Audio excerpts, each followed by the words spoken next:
Good morning, students. In the previous class, we have studied about that why parliamentary form of government is taken in our country, India. What are the features of the parliament? That it comprises of two houses, that is Lok Sabha and Rajya Sabha. Yesterday we have studied about the composition of Lok Sabha, what is the qualifications which are required to be the member of Lok Sabha, what is the tenure and who are the members of Lok Sabha. Okay, today we are going to study about Rajya Sabha and also about the functions of the parliament. Okay. The Rajya Sabha. The Rajya Sabha is also called the Council of States. It is the upper house of parliament. Members of Rajya Sabha are not directly elected by the people. There are 250 members, 12 members distinguished in the fields of art, literature, science and social services are nominated by the president. They are known as nominated members. Rest of the members are elected by members of state legislatures and an electoral college of the union territory. Tenure.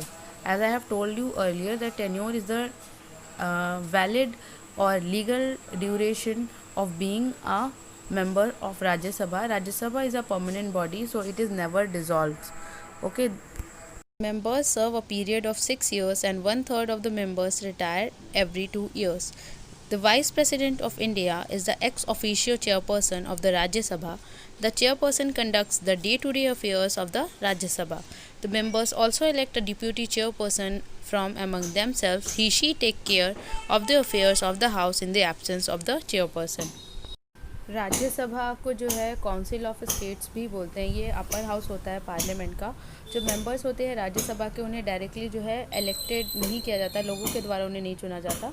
Total number of members की अगर हम बात करें तो राज्यसभा में 250 members होते हैं, जिसमें से 12 मेंबर्स जो है वो डिस्टिंग्विश्ड किए जाते हैं आर्ट, लिटरेचर, साइंस और सोशल सर्विसेज की फील्ड पे, जो कि प्रेसिडेंट जिनको नॉमिनेट करता है। इन्हें हम नॉमिनेटेड मेंबर्स के नाम से जानते हैं।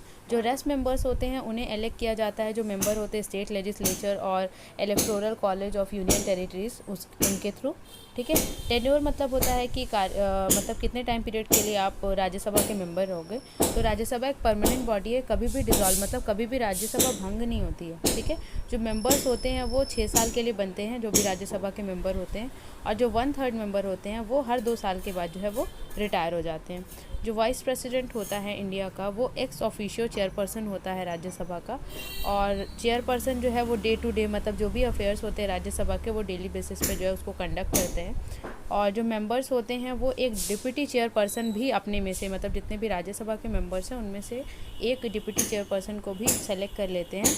और उस डिप्टी पर्सन जो चेयरपर्सन होता है, उसका काम होता है कि वो जो भी मसले हैं, मतलब जो भी अफेयर्स हैं हाउस का, वो चेयरपर्सन के एब्सेंस में जो है वो उसको मतलब उस पर ध्यान दे, उसको लुक आफ्टर करे। Functions of the parliament. If we talk about the functions of parliament, the parliament is having legislative function, financial function, debates, constituent function, electoral function and control of the executive. So let us start with legislative function. The parliament makes laws for the country. All laws are introduced as bills in the parliament.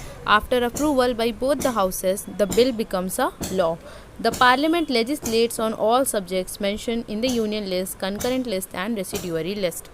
Functions जो होते हैं parliament में, उसमें सबसे पहला function है legislative function.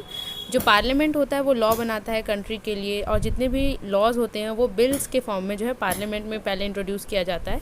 जब दोनों हाउस मतलब कि लोकसभा, राज्यसभा, अपर एंड लोअर दोनों हाउसेज में जब अप्रूव हो जाता है, तब वो बिल जो है हमारा लॉ बन जाता है।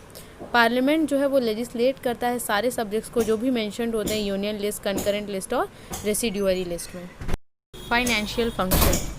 The government imposes taxes on the people. Money collected through taxes are utilized to execute its welfare and development programs. If the government wants to introduce any new taxes, it has to get the approval of the Lok Sabha. The annual budget of the country is also presented before the parliament by the finance minister of the country. The provisions of the budget can be implemented only after it has been approved by the two houses.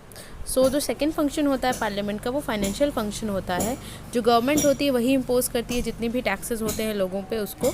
तो money जो है वो collect किया जाता है in the form of taxes, और ये जो भी मनी कलेक्ट होता है टैक्स के फॉर्म में वो उसको यूटिलाइज़ करते हैं। किस लिए गवर्नमेंट उसको यूटिलाइज़ करती है? पब्लिक के वेलफेयर और डेवलपमेंट प्रोग्राम्स के लिए, ठीक है। अगर गवर्नमेंट चाहती है कोई भी नया टैक्स इंट्रोड्यूस करना, तो उस टाइम पे उसको सबसे पहले लोकसभा से अप्रूवल लेना पड़ेगा, और जो एनुअल बजट होता है कंट्री का वो भी जो है पहले पार्लियामेंट में जो है वो प्रेजेंट किया जाता है फिनांस मिनिस्टर के through.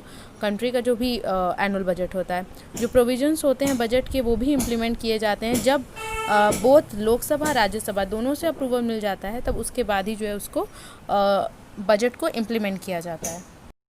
Debates. All issues of national importance are debated in the parliament. In the question hour, the opposition can question the government on any issue, and the government is bound to give a response or answer.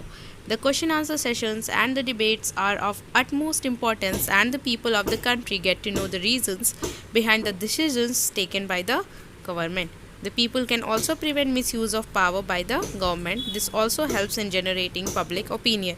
Debates जो होते हैं, जितने भी issue होते हैं national importance के, वो parliament में डिबेट किए जाते हैं। क्वेश्चन आवर होता है जहाँ पे अपोजिशन जो है वो गवर्नमेंट से किसी भी इशू से रिलेटेड जो है वो क्वेश्चन कर सकता है, और गवर्नमेंट को उसके जो है उसके लिए रिस्पांस उसको देना ही देना होता है, वो बाउंडेड होती है गवर्नमेंट। और ये जो क्वेश्चन आंसर सेशन होता है वो डिबेट होता है, बहुत इंपॉर्टेंट होता है और जो लोग होते हैं कंट्री के, उन्हें पता चलता है कि जो भी डिसीजंस गवर्नमेंट ले रही है उसके पीछे का रीज़न क्या है, ठीक है।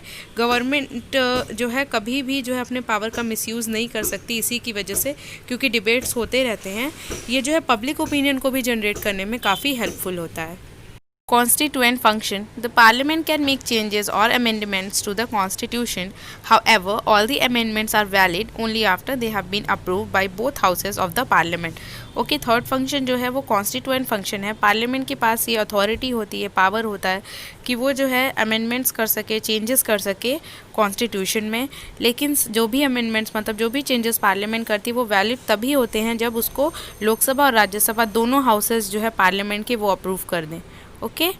Electoral function. The parliament performs some electoral functions like electing the president and vice president of India. Parliament के पास कुछ इलेक्टोरल फंक्शन भी होता है। पार्लियामेंट जो है वो इलेक्ट करती है प्रेसिडेंट और वाइस प्रेसिडेंट इंडिया के। Control of the executive. The parliament keeps a check on the powers of the government. All the policies of the government have to be approved by it. If the parliament is not happy with the working of the government, it can pass a no confidence motion against the government. If the government fails to win the no confidence motion, it cannot hold power. Fresh elections are held to elect a new government. Last function जो है parliament का वो ये है control of the executive.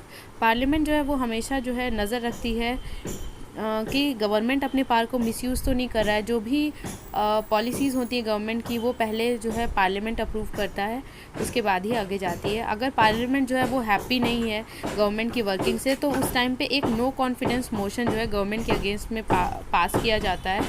और अगर government fail हो जाती है इस नो कॉन्फिडेंस मोशन को जीतने में, तो वो पावर में नहीं रहती। उसके बाद नया इलेक्शन होता है और न्यू गवर्नमेंट को चूज़ किया जाता है।